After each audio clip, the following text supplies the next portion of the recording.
kuba nti Gukutte ku ssaawa nga 3:30 ez'ekiro ekikeesezza olwaleero era kabadde kaseera kazibu okutaasa abantu abataano ababadde mu nnyumba eno wabula abaana babiri ku bo basobodde okutaasibwa. Omuliro gusookedde mu maaso ate tugubadde gutali mabega tubadde tulina kyamaanyi kisobola kukola kumugyamu. Robert Kirira atemera mu gy'obukulu ng'ana ne mukyala we Amina Nakasanga atemera mu gy'obukulu 27 ng'ono yafiiriddewo ate omwami n'afiira mu ddwaliro ekiruddo. Babadde batuuze ku kyalo Wabigalo mu ggombolola y'e Makindye ate abaana babiri bo basobodde okutaasibwa wabula omulala ali mu ddwaliro apookya n'ebisaago byafunye. Kubanga nze wentuukidde babadde bakasuka omwana wabweru abaddewo n'omuvubuka munnange yamukuta ekigere n'amusika n'amuyiira amazzi nze nintuuka nimuzinga buzinzi nimusoosa ku kalwaliro ak'amaanyi akatono awo ne bagenda ne bamuggyako ebintu yenna abadde ayidde kundi ayidde buli kimu na ku feesi ku nnyindo. Omufu bamutuute mulago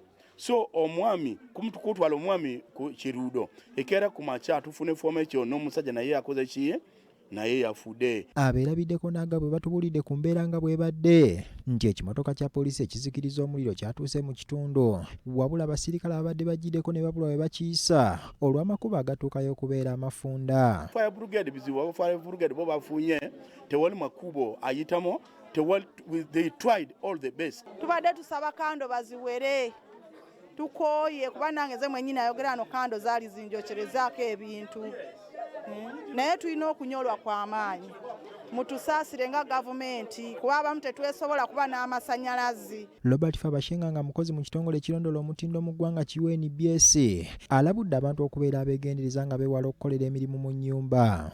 Twakizudde nti mu nnyumba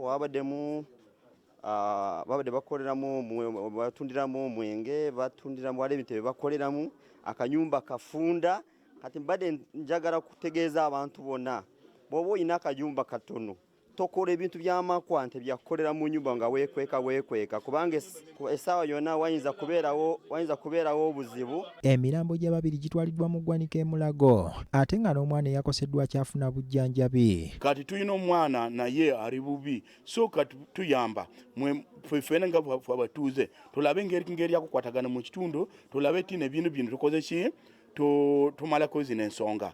Era ne gavumenti terekerera abaana oba in case bawonye famire tebagirekerera. Abakulembeze ku lukiiko lwa KCC ab'ekitundu kino batubuulidde nti obwanga baboolekeza kuzuukusa tteeka eriyambako mu kulirira ababeera bakoseddwa mu bubenje obufaananako obw'omuliro babeeko kye bafuna okuva mu KCCA. Tuwulira ab'eggulu babagabira amabaati abeewa babagabira bino ne biri twetaaga mu poliisi eno mubeeremu nti bya disaster webanga abantu bajiiridde mubeeremu akasimbi akagenda mu bantu abo babafiiriddwako abantu babayambe mu nteekateeka y'okuziika bibayambe mu kwezzaawo ebintu byabwe. Sipiika ekintu kino nga etwakireeta mu ofiisi yo tukiseemu amaanyi abafujjirira bajeti ya KCCA tuteekemu poliisi ya disaster and preparedness tusobole okulaba nga abantu baffe babakwatirirako beddabuluze. Abasirikale baffe basoose okutuuka mu kifo ekyo okunoonyereza kwabwe gulaga nti kirabika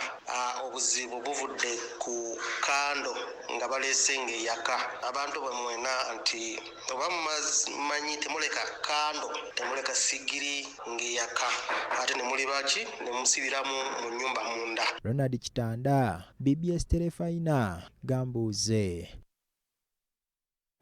Kitalo nnyo eky'abaana abo abafiiridde mu muliro ate n'abo abakoseddwa